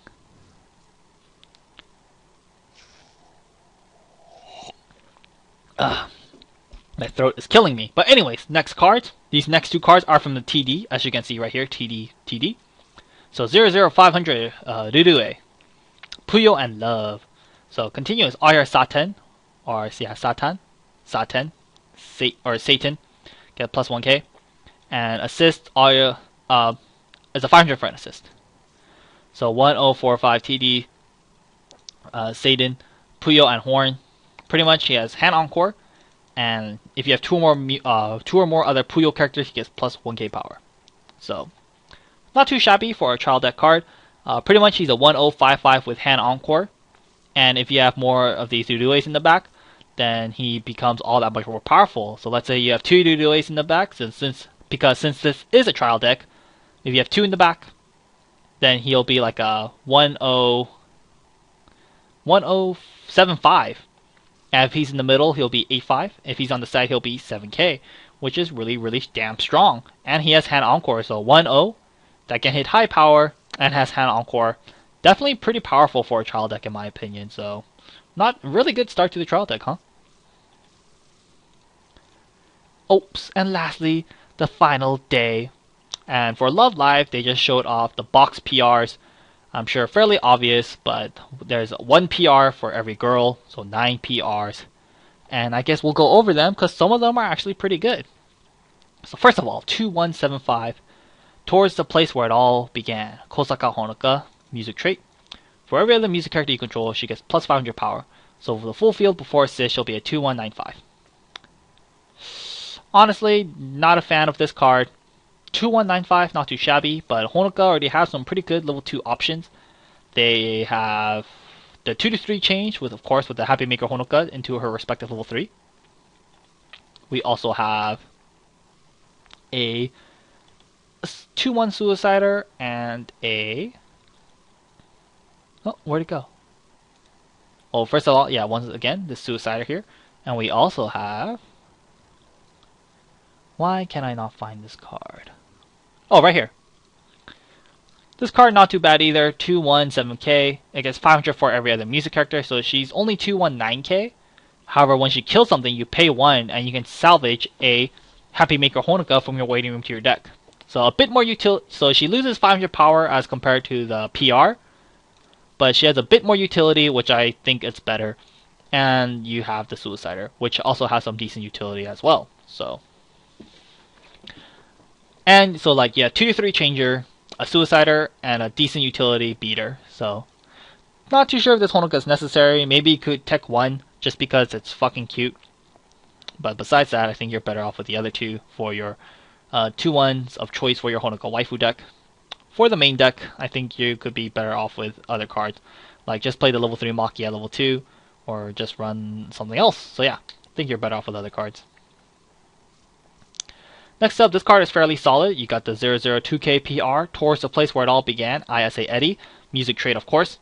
When it's played from hand to stage, choose one music character, gets plus 1 level and plus 1k for the turn. Not too shabby at all. Good way to tech green into your deck. Giving plus 1 level can be alright, help dodge suicides, which doesn't really work when you're on offense, but still can be quite nice. But the plus 1k power can be quite substantial. Green is already a pretty solid color. And so this is not too. So this should help. So this is also nice that it's in green. Can help you power up your We Are Single Light Makis and prime target to pump up. But also at level 3, you can pump up your clock shooters, which is very nice as well. So this Eddie definitely one of the better PRs in my opinion. If you can get these, I would definitely recommend you grabbing or trying to get them because I think she's fairly solid. 216k PR, Towards the Place Where It All Began, Kotori. Oh, are they all called that? Oh, I just noticed that. Anyways, 2-1 Kotori, 6k. When it's played from hand to stage, you can pay cost, which is discard a card. If you do, choose one music character from your waiting room and return it to your hand. I don't think it's very necessary because we already have like the Suicider. The Suicider, it's like you pay 1 discard Climax, you salvage a music character. You're pretty much going to do the same thing with this Kotori because the card you discard is most likely going to be a Climax. She costs 1 herself. Kotori effect costs 1 itself as well. So don't think it's necessary because we already have cards like this in the set. So don't recommend this Kotori. For the Kotori waifu deck, same thing. Just stick to the We Are Single Light Kotori for your discarding Climax and salvaging at the same time needs. 00 Umi music level 0 Suicider. Man, did Bushiro got lazy with this one, fucking giving us another Suicider. So this is what, our 6th Suicider? One from the first booster, one from the second booster. The extra booster did not have one, but we had another one. The Kotori Suicider. Did we get a Suicide? Oh, we have a stock Suicider now. Did this booster get a Suicider? No, no Suicider here. But we got one new extra booster, so this is like the 5th Suicider. It's like, oh, come on. And Umi already has a Suicider too, so it's like, what the hell? Anyways, Love Live has a plethora of Suiciders, as we all know now, and a lot of them are have some pretty good utility, so stick to the other utility Suiciders and avoid this one. For the Umi waifu deck, same thing, just run the Cheerleader Umi from the second booster and forget about this one. This PR is not too bad, 0-0-1500. The act ability, pay 1, you get to draw a card to discard a card. Not too bad, good way to fix your hand and clean out your stock. Second effect, place 2 of your characters to rest, choose one of your music character, gets plus 2k power until the end of the turn. Not too shabby. You can use it with We Are a Single Light Maki, but honestly there's no point because the Maki can give herself 2k. But still, this Lean, not too bad. She's Lean, so she synergizes with Love Wing Bell. You can use her second ability on any of your characters, so maybe give it to a clock shooter at the end stage of the game. Or just give it to something at level 1 to kill something, maybe like the Angelic Angel Maki. Give it to her. And yeah, solid first effect and a decent way to give your characters a strong amount of power with their second effect. So, and she's Lean, so it combos with the Love Wing Bell. So overall, a fairly solid card. And she's blue, so you can grab her with the 0-0 Maki. 1025 Maki. She's a +1 level and +500 in front assist, only during your opponent's turn. And once played from hand to stage, look at top 2 cards of your deck and rearrange them in any order. This Maki, not too bad, +1 level and +500 power assist, not too shabby at all. Only downside is that it's a... Oh, I'm sorry. Almost forgot to do waifu review for Rin. For the waifu deck, same thing, Rin should be really good. Anyways, on to Maki. First effect, not too shabby, +500 assist and +1 level assist. Pretty good, but I think we have better options like the Heartbeat Eddy, since it works during both players' turn. Or like, yeah, I think the Heartbeat Eddy is just better in this situation because it works during both players' turn. But her second effect, not too shabby. You look at top 2, so you can help trigger check, which is quite nice. So yeah, at level 3, loses out, of course, to the level 3 Nozomi, since the level 3 Nozomi can rearrange them. From the level 3 Nozomi from the second booster I'm talking about. But if you're not running yellow anymore, because yellow is kind of a lackluster color, because they haven't been getting much support, but there's still some really strong cards in yellow. But still, kind of loses out to level 3 Nozomi, but still, you can use her at starting at level 1, and you can use her like at any stage of the game for no cost, because you can just play her and rearrange your top 2 cards. But still, for like the normal decks, I wouldn't really recommend her. I would just recommend sticking to the other assists. There's like Love Live has a lot of other good assists. Just stick to the other ones in my opinion. And yeah. For the waifu deck, however, she can be pretty cool. Has some neat synergy with her event. Where is her event? Right. No, right. Here. Since this event, you must clock yourself a Maki. So you can play her. Then play the event, and so you can guarantee, or you can try to guarantee the level 3 or the 1-0 event. Since you can rearrange them, can be pretty cool. So you can help guarantee the event with the level 1 Maki. So for the Maki waifu deck, I recommend a couple of these, especially if you don't have the PR. Is the PR here? I don't know. I'm not gonna show it. I can't. It's gonna take too long pulling out the PR. But anyways, the old PR on play, you check top, leave it there, put it to the bottom. Usually that was the way to guarantee the event. But now we have another way to guarantee the event, and the event is quite powerful because it pluses you and it gives you a lot of power. So really good for the Maki waifu deck, especially for the people who couldn't get the old PR in the past. Next up, 0-0-500 Nozomi, 500 in front assist, and once played from hand to stage, choose one of your characters, gets plus 500 power until the end of the turn. Pretty weak in my opinion. Weakest 500 assist is quite nice, but I think there's better assists you can be running than this Nozomi. This Nozomi only gives 500 power until the end of the turn. I think there's much better assists you could be running than this. So, pretty lackluster card. I think definitely one of the weaker level 0, or one of the weaker PRs in my opinion. For the Nozomi waifu deck, no, the Nozomi waifu deck has a better level 0 assist. They have, where is it? I know they have a pretty good one. Oh, this one. 500 global, and when it's played for hand to stage, choose one of your other music characters, or choose one of your Nozomi characters. Yeah. Choose one of your Nozomi characters, gets plus 1k power until the end of the turn. So, this is better for your Nozomi waifu decks. So, just stray away from this card. 2-1, 1500 PR Hanayo, 3k backup, and when you use this backup, place top 3 card of your opponent's deck to the waiting room. Kinda stupid because we already had a card like this 2-1 assist right here, or 2-1 backup right here. See? Like, place top 3 card of your opponent's deck to the waiting room.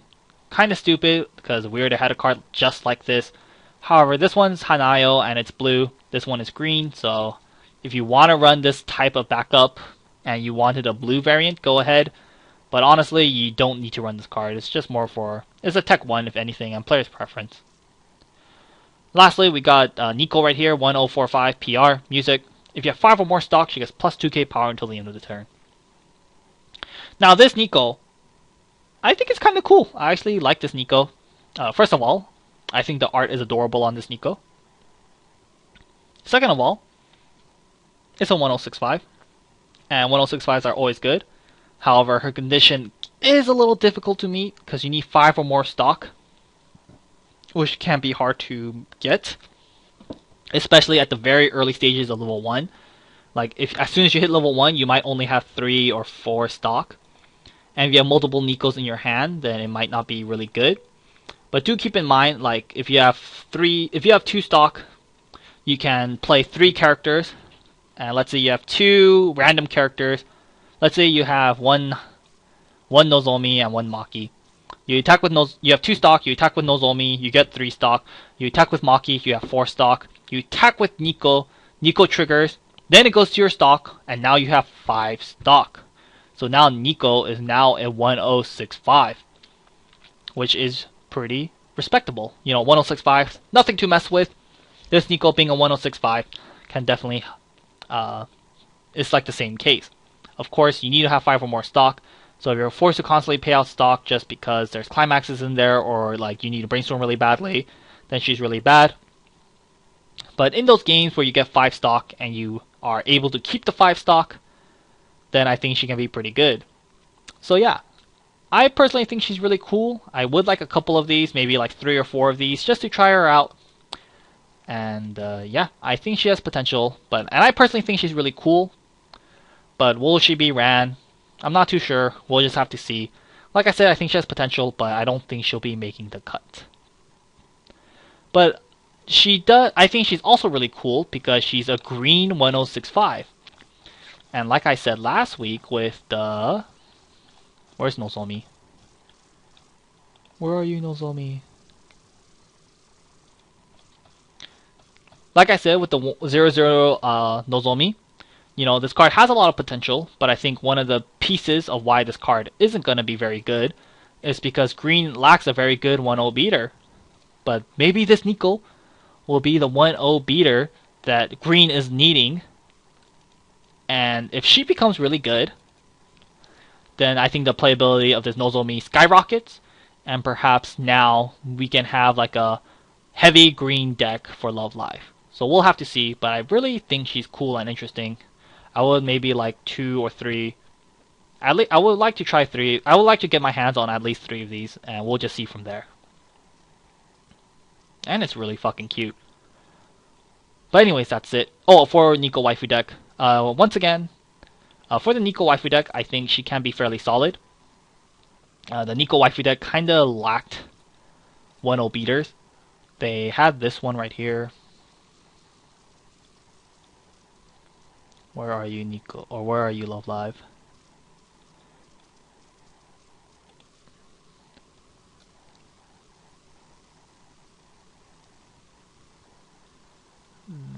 This one? Like, this one was a 1065. It had 3 or less stock, which was kinda stupid. But now we have one that gets, that's a 6.5 if you have 5 or more stock, which I think is a little better. But of course, I think if you run that new Nico, I don't think the playability of the old Nico goes down, because the old Nico is a 500 global for Nikos and gave a huge power boost to Nikos as well. However, you had to pay 2. And so, like, before, I'd imagine you run this Nico with the old Nico, you kind of pump up your Nikos, you know, now you have 3 less stock, get a lot of power, etc., etc. So this old Nico kind of doesn't have good synergy with her because she's so stock intensive. But Nico has some other really good assists, like the 1-0 Nico and the new Angelic Angel Nico. So I think we can be okay without this old one. But sadly, I do have a signed one of this, so if I ever make a Nico waifu deck, sadly it won't be making the cut. But still, I think this card does help the Nico waifu deck a lot. Lastly, on to... Wait, no, not lastly. We still have a lot of cards. One moment. Alright, just had to take a quick break because my voice is killing me. But anyways, let's wrap this video up. 3-2 10k double R. The girl and the tiger glared upon. The girl the tiger glared upon, sorry. Hanakawa Tsubasa.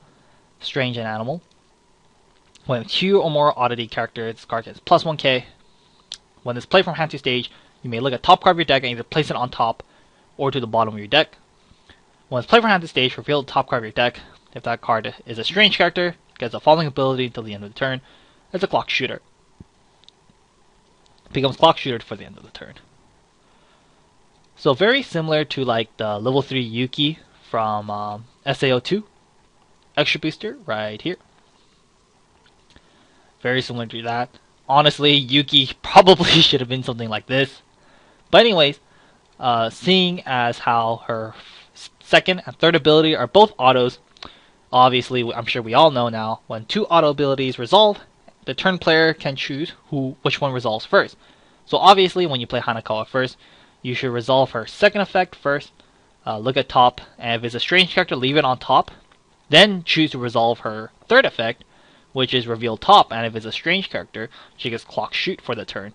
You know, don't resolve the third effect, then resolve the second, because that'd be kind of dumb, unless you already know somehow. But anyways, so pretty much her second effect can help you manage Hanakawa's clock shooting, which is really good. Something that Yuki couldn't really do because you just had to kind of hope, or you just kind of had to top check by other means. Unlike Hanakawa, where she can check herself and then resolve her third effect. Like, you check top, if it's not a strange character, put it to the bottom, and hopefully the next card after will be a strange character. That way you can clock shoot, which is pretty good. So overall, this Hanakawa, not too bad. You know, we saw all these cool cards. We saw a cool level 1 Suicider. We saw a great 1-0 Shinobu.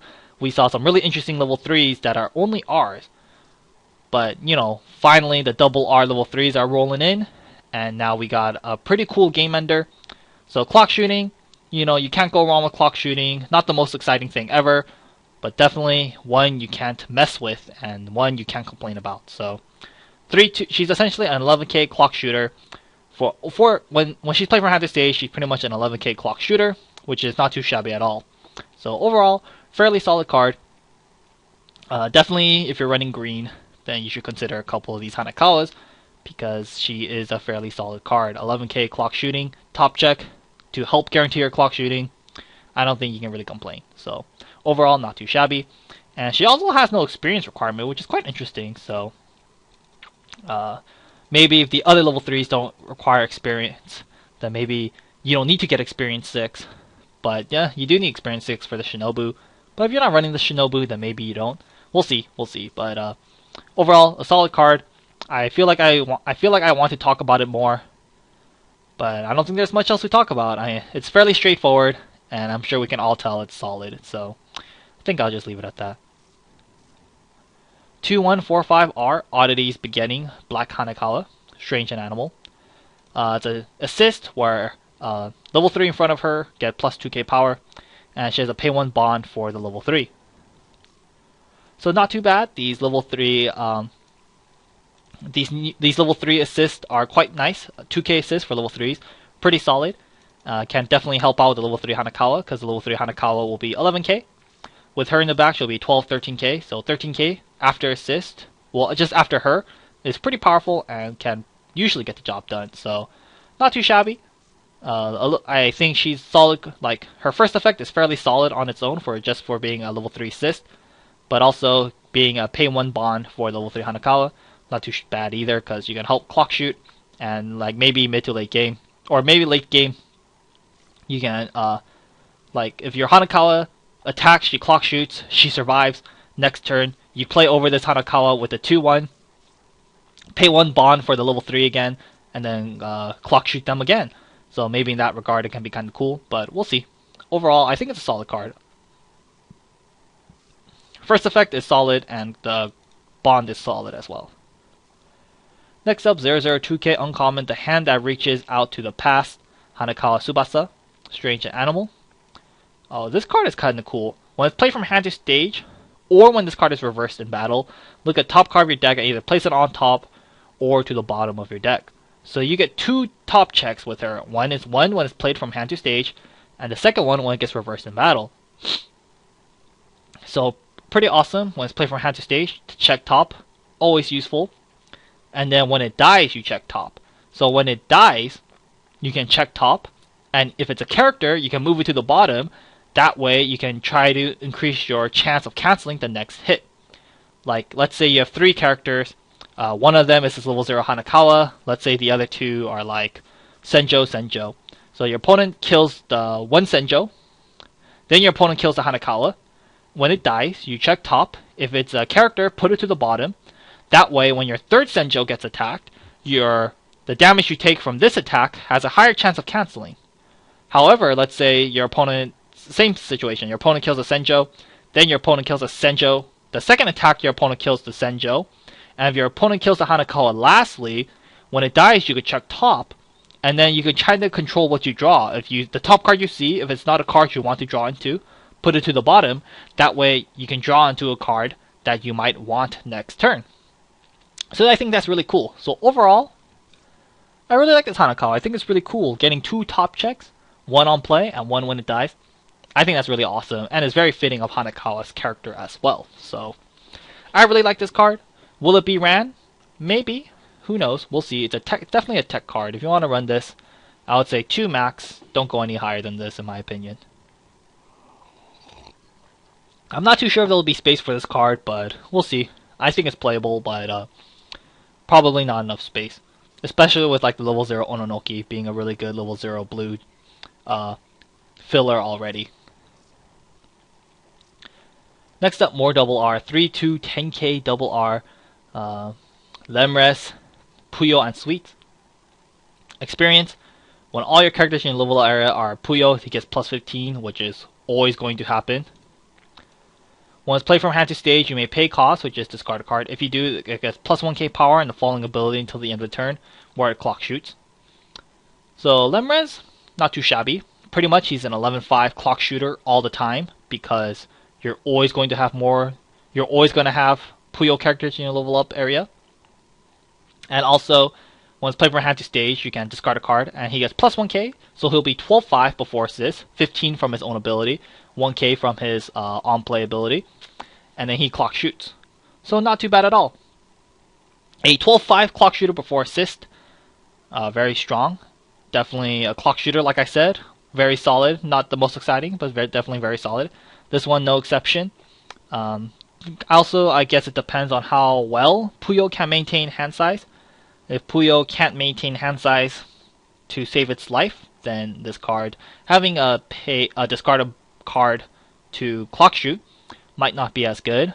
But still, definitely has a lot of potential, and we'll see. Definitely very, very playable. So, a solid green double R. Not the most exciting, but you can't really complain. I kind of wish he was a pay 1 clock shooter, kind of like the Love Live ones, because the Genius Magician can generate so much stock. And they're both Lemres, so like, you know, it would have been cool if he generates the stock, and then Lemres uses the stock to clock shoot. You know what I mean? So I think it would have been cooler synergy that way. It's like, oh hey, I built a stock for myself later into the game. But now it's like, hey, I built a stock, and then this guy's like, okay, I'll discard cards from my hand. It's like, what about all that stock he generated from earlier? You know what I'm saying? But oh well, what can you do? Overall, solid card. Next up, 3/2 11K double R Fetty. So this is 2 green double R right off the bats. Once played from hand to stage, you may place the top card of your clock to the waiting room, so on play heal. And when it gets reversed in battle, place this card to the bottom of your deck. Kind of scary because it's a 3/2 11K and it heals, so I guess it needed a demerit. So when it died, it goes to the bottom of your deck. So of course, pros and cons to this. Cons, you can't salvage it. Pro, you can search it out. And Puyo does have a search brainstorm, which we saw last week in the yellow girl. I forgot her name, but the yellow card. They do have a search brainstorm. So like if she dies, you can search her out with your search brainstorm, which is quite nice. But since it goes to the bottom of your deck, like let's say you have 5 cards left in the deck, your opponent attacks you for 2 soul, and then it sticks. Now you have 3 cards left in deck, but then let's say they reverse your Fetty, and then now it goes to the bottom. So now you have 4 cards left in your deck. They attack again, and then the other 2 stick, but now you have 2 cards left in your deck. Because normally it would have been 1 card left in deck, but now you have 2 cards left in deck. And so pretty much this, if you are close to refreshing, this Fetty will guarantee damage on yourself when it goes to the bottom of your deck, which is very dangerous. Very, very dangerous. Especially at level 3, you do not want to guarantee a single point of damage for your opponent. So in that regard, it's pretty terrible because it guarantees damage for your opponent. And they can abuse it to their advantage, and it can make you lose the game, which is pretty bad. So I don't know. I think this is the only healer we've seen for Puyo. I'm trying to remember. It's been a while since we did Leaks of the Week, and I don't remember the Puyo cards too well because there's so many characters and I'm not familiar with them, so it's a little hard for me to, but I think this is the only healer we've seen so far. Hopefully they get a better one, because I don't think this one's very good. 11K, that's cool and all, but potentially guaranteeing damage for your opponent, a little too scary for my taste.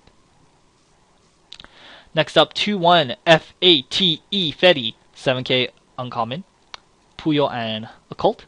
So when this card declares an attack with the climax, you're going against Fate. On your climax border, you may choose 2 Puyo characters from your waiting room and place them onto any order in your stock, so very similar to the Genius Magician. When this card's for an attack, you may pay cost, which is pay 1, place this card to your waiting room. If you do, choose 1 Fetty from your hand and place it onto the original border of this card as the defending character. And of course, Fetty is the level 3 we talked about. And she combos with a Climax Common gold bar. This Fate Fetty, it's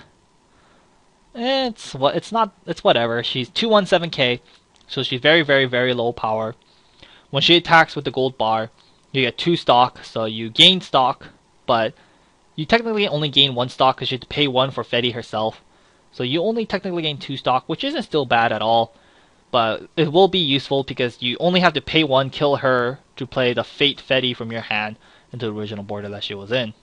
And then it becomes the defending character, so you know, your opponent might kill themselves, which is kind of cool, but still, I don't really recommend it. Her Climax combo is a little lackluster, because as of right now, I'm sure we're all going to run for Arie, the one that combos with the Wind Trigger, and I don't think this is the other combo you're going to be pairing it up with, you know? I think you're better off running a better Climax combo with that Wind Trigger than this one, so don't think her Climax combo is very good. I honestly would rather run the Genius Magician instead, because you can start doing it at level 1, and it's costless. Unlike this one where it costs 1 and you have to start doing it at level 2. And she changes into a fairly mediocre card in my opinion, because like I said, Fetty, as cool as she is, being a healer and oversized, her downside is a little too drastic. So she changes into a whatever card, and her climax combo I think is a little lackluster. So I wouldn't really recommend Fetty or Fate Fetty. And lastly, FATE 3-1 uncommon event. Choose one character from your clock and return it to your hand, then place this card to your memory. So kind of cool. It's a heal event. You pay 1 and you heal. You choose a character from your clock, return it to your hand, then this card goes to your memory. Not too shabby, but if this was a backup, I think it'd be a lot better. But I don't think it's that great. I'd rather play a level 3 that heal, because that way the level 3 I play advances my board state and can help potentially deal more damage to my opponent, as opposed to a 3-1 event that heals me, but it doesn't advance my board state, and I'll have to commit another card from my hand to deal damage and to gain stock, unlike a 3-2 healer, like, well, for example, Fetty, that can heal me and push for more damage. Yeah, this one only costs 1, which is cool, but I'd rather just pay the extra 1 stock to get a character out that can deal damage and gain me stock. You know what I mean? Kind of cool it goes to your memory, because, it does increase your compress by 1, but I don't think you should be clocking your deck space for this. I think there's better cards you could be running, so not a big fan of this event as well. And that is all for this week. Only 4 days, but my god, was it a long 4 days. 1 hour and 51 minutes. But still, lots of good things this week, especially for Monogatari, and some fairly interesting cards for Puyo. But like always, a little wrap up. Kanbaru, very good card. I love it, I love it, I love it. Senjo, solid. Araragi, solid. These two, I think, are pretty cool, have some potential. Don't run any of these drunk dudes. Kotori, pretty stupid that it, has the same effect as Honoka, but whatever. Solid, get 2 or 3. Run 2 or 3 of these if you're running red, in my opinion. If you have enough deck space, that is. This Umi, as stupid and counterproductive as it is, I kind of like it. I would actually try it 1. Tsukihi, pretty cool, especially for the Fire Sisters deck. If not, then don't bother. I like this combo. I think it's pretty cool, but I don't think it'll be ran. This one, I don't really like it. I think you're better off with the 1 Onadiko. 2-1 Shinobu, or Sengoku, I'm sorry. You could go ahead and run 1. It's not too bad. 1-1 Cute Girl Sengoku Nadeko. I think it'll be okay for those 4-lock girl Sengoku Nadeko decks, but for the normal decks, I think you're better off with the other cards. Maybe, we'll see. Popoi, don't bother. Accord Sensei, just run the stock Suicider instead, in my opinion. Rafine, definitely playable, but I think the Hexproof Assist is a little better. This is the shittiest double R ever. It's not the shittiest double R ever, but it's just kind of funny. I mean, it's a solid card, but for the rarity, it really hurts. Very solid card, definitely staple, run 3 to 4 of these. Blue Puyo for your Blue Puyo decks, this card for your Blue Puyo decks. Kiss Shot, I like it a lot. I think it's a very fun and definitely devastating Tech 1 card. Don't bother with this Climax combo. The Climax is really cute, but don't bother with the combo itself. Runner, staple, run 3 or 4. Makuro, pretty solid mill 3 effect, but just save it for your Blue Puyo decks. Blue Puyo deck, Blue Puyo deck. Very solid TD cards, very solid TD cards. Last Day, Honoka, don't bother. Eddie, very good. Very good? Good? 7.5 out of 10? I'll go with 7.5 out of 10. No, 8 out of 10. Yeah, good. Good card. Kotori, don't bother. Umi, don't bother. Rin, good card. Maki, more for the waifu decks. But very cute. I mean, look at that. Anyways, Nozomi, don't bother in any deck. Hanayo, if you want to run 1, go ahead. Nico, I think she's solid for the Nico waifu deck, and maybe for like a heavy green deck. Maybe has potential, we'll see. Maybe. Hanakawa, solid card. Definitely solid. I like it. Pretty solid. I like this card a lot. Will it be ran? Not too sure. These two I like a lot, but I don't know if they're going to be ran. Genius or Lemres, solid card. Fetty, a little too dangerous. I would prefer another healer. Hopefully they get another one, because not really digging this one. Fate Fetty, not really digging. And the event, not really a fan of either. And that is all for this week, guys. Like always, since this is the last day for Love Live, I guess we will go over Love Live as a whole. Love Live, you know what? Since I'm really late, they already have all the translations all here, nice and ready to good. Or nice and good looking. So Love Live movie extra booster. Seems to be a recurring theme with Bushiroad. They make a lot of Love Live boosters, but none of the Love Live boosters ever give a card that's extremely outstanding or crazy or like super unique. Many of the cards we get from the Love Live boosters are usually like they're good, but they're nothing like outstanding. Like we don't get like 3/2 Yamis, we don't get 3/2 Tachibanas. You know, the boosters are always okay. They're always like a little above average. Just nothing fantastic. They give us cards that are similar to other cards that other sets have, but nothing very exciting.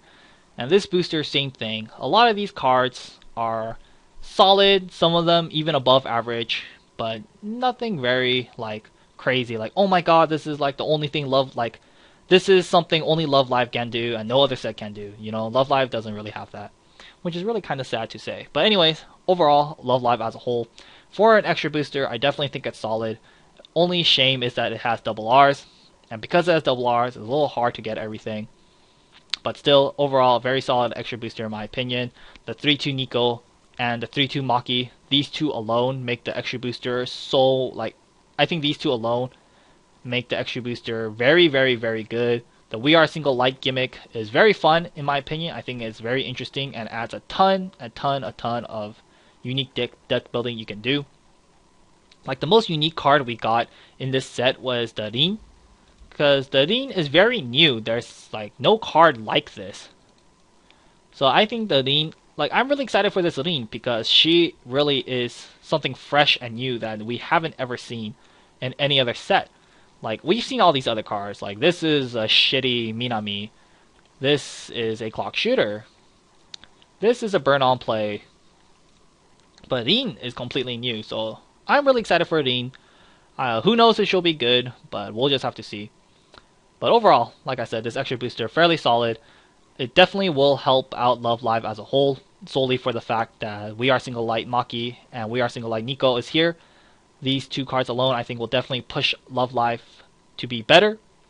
However, everything else is okay. You know, we got some okay cards as well. Like the Angelic Angel Kotori is solid. The We Are Single Light Kotori is okay. Lothar Hanayo, I'm not too sure. We'll just have to play test that and see. Angelic Angel Maki, very good. The Brainstorm Hanayo, it's okay, but I mean, like, it doesn't really work with the Happy Maker Rin. So overall, movie extra booster, like I said, solid. And I guess I'll leave it at that. You know, I'm still a little mad, but that's just me because I'm a big Love Live fan. But you know, I can't really complain because it's just an extra booster and it's a solid one at that. So I guess I'll leave it at that. And I hope you guys enjoyed this video. And until next time, guys.